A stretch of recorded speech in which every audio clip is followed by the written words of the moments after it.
Yo soy la salvación de mi pueblo, dice el Señor. Los escucharé cuando me llamen en cualquier tribulación, y siempre seré su Dios. Lectura del libro del eclesiástico Siráside. Hijo mío, si te propones servir al Señor, prepárate para la prueba. Mantén firme el corazón y sé valiente. No te asustes en el momento de la adversidad. Pégate al Señor y nunca te desprendas de Él, para que seas recompensado al fin de tus días.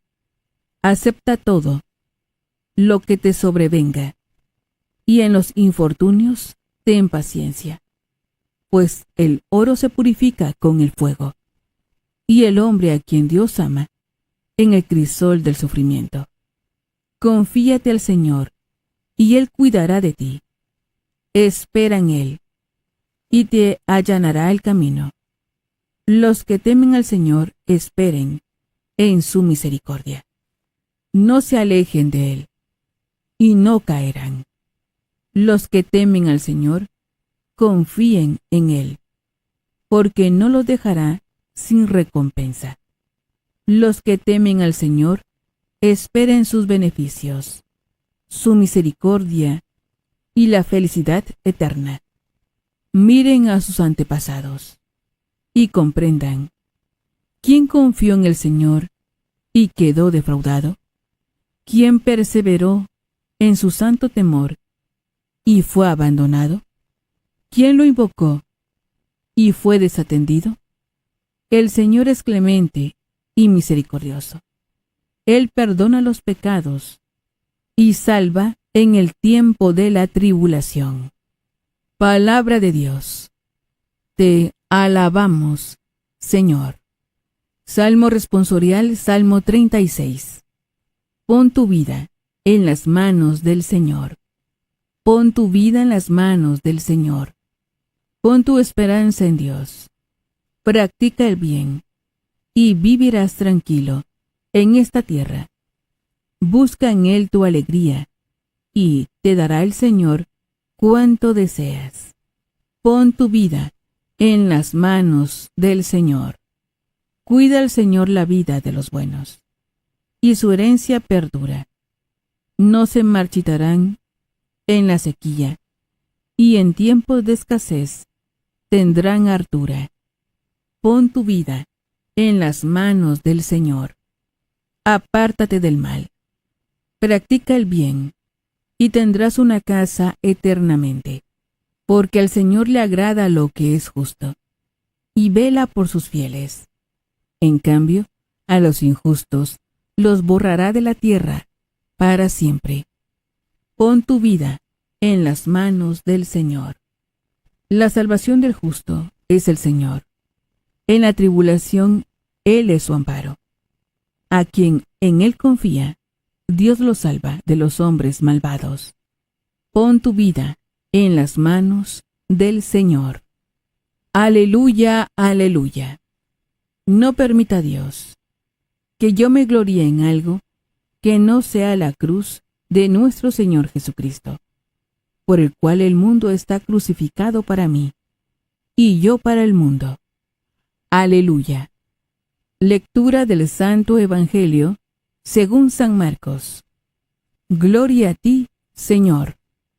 En aquel tiempo, Jesús y sus discípulos atravesaban Galilea, pero Él no quería que nadie lo supiera, porque iba enseñando a sus discípulos. Les decía: el Hijo del Hombre va a ser entregado en manos de los hombres. Le darán muerte, y 3 días después de muerto, resucitará. Pero ellos no entendían aquellas palabras, y tenían miedo de pedir explicaciones.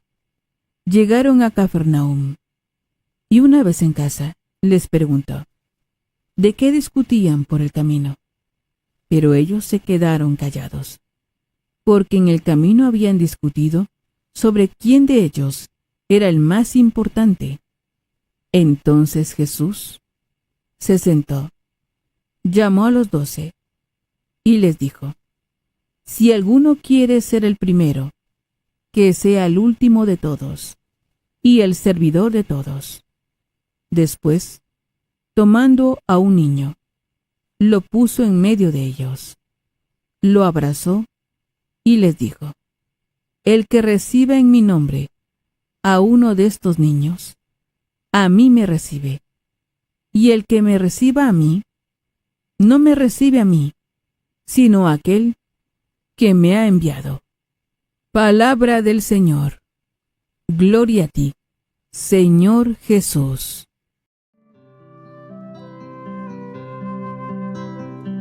No poca gente tiene su esperanza puesta en algún tipo de poder frente a los demás o contra los demás, creyendo que así ganan su vida, aunque sea un instante, unos años.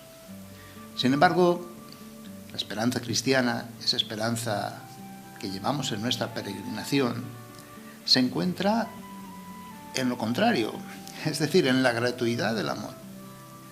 Un amor que sí gana la vida abundante, pues el amor es más fuerte que la misma muerte. Escuchemos el texto del Evangelio propuesto tomado de Marcos capítulo 9, versículos del 30 al 37. En aquel tiempo Jesús y sus discípulos se marcharon de la montaña y atravesaron Galilea. No quería que nadie se enterase, porque iba instruyendo a sus discípulos. Les decía: El Hijo del Hombre va a ser entregado en manos de los hombres y lo matarán, y después de muerto, a los 3 días resucitará. Pero no entendían aquello y les daba miedo preguntarle. Llegaron a Cafarnaún y una vez en casa les preguntó: ¿De qué discutíais por el camino? Ellos no contestaron, pues por el camino habían discutido quién era el más importante. Jesús se sentó, llamó a los 12 y les dijo: Quien quiera ser el primero, que sea el último de todos y el servidor de todos. Y acercando a un niño, lo puso en medio de ellos, lo abrazó y les dijo: El que acoge a un niño como este, en mi nombre, me acoge a mí. Y el que me acoge a mí no me acoge a mí, sino al que me ha enviado. Dios Todopoderoso y Eterno, haz que nuestra voluntad sea siempre dócil a la tuya y que te sirvamos con un corazón sincero. Cuando hay signos de muerte ante nosotros, es difícil esperar la resurrección. Es difícil esa fe cuando vemos la muerte de frente. Cuando atravesamos el tiempo de injusticia, del sufrimiento del pobre, del inocente, el tiempo del sufrimiento gratuito, sin razón, la opresión, es difícil seguir esperando y confiando. Todo parece haber terminado. Es tiempo de tinieblas, de oscuridad, de duda, de confusión. Así, cuando Jesús habla de su pasión, los discípulos se centran en ese horizonte de muerte, ¿no?, tan oscuro. Esa palabra resuena en sus corazones con tal fuerza que oscurece la promesa de la resurrección. Incluso en nuestra propia vida, cuando atravesamos momentos difíciles, nos sentimos más inclinados a ceder a la tristeza y al abatimiento, y nos cuesta mantenernos firmes en la certeza de que Dios no nos abandona. El tiempo de oscuridad es a menudo el tiempo de injusticia, tiempo en que el justo es puesto a prueba. ¿Cuántas veces nos hemos encontrado pensando que son precisamente los buenos, los que a menudo son maltratados por la vida y por los demás? ¿Cuántas veces nos hemos encontrado pensando que, por el contrario, los que no tienen escrúpulos, los violentos, los malos, parece que siempre tienen la de ganar? De hecho, Jesús intenta compartir su dolor con los discípulos. es decir, con sus amigos, con las personas que estaban cerca y más cerca de él. Sin embargo, estos, en lugar de expresar su compasión, revelan toda su distancia. Sus corazones están del otro lado, rechazando al Maestro en su más profunda soledad. De hecho, el texto dice que la reacción de los discípulos ante el sufrimiento de Jesús es discutir entre ellos sobre quién era el más grande. Se trata de una verdadera disputa, como deja claro el verbo que se utiliza. Es el verbo de la dialéctica, del arte de presentar razones convincentes para vencer, para ganar en una discusión. En el momento en el que el Maestro comparte su sufrimiento por una muerte inminente, los discípulos empiezan a pensar en quién podrá sustituirle. La inhumanidad se expresa de muchas maneras. Los discípulos intentan demostrar entre ellos quién es el más capacitado para presentarse como candidato, para sustituir al Maestro, que pronto puede ser eliminado. No nos sorprende. No es una actitud inusual. Todos frecuentamos y conocemos entornos en los que la dinámica fundamental es la competencia. En muchos lugares la gente compite y se calumnia mutuamente solo para tener más espacio para surgir. Al fin y al cabo estamos acostumbrados a esta competencia desde que somos muy pequeños. Desde los primeros años de la escuela nos han hecho creer que el objetivo en la vida es destacar por encima de los demás. Hemos aprendido a aplicar estrategias para eliminar oponentes con poder. Y nos alimentamos de celos, envidia, críticas, sospechas, exclusiones, cuando los mejores no éramos nosotros siquiera.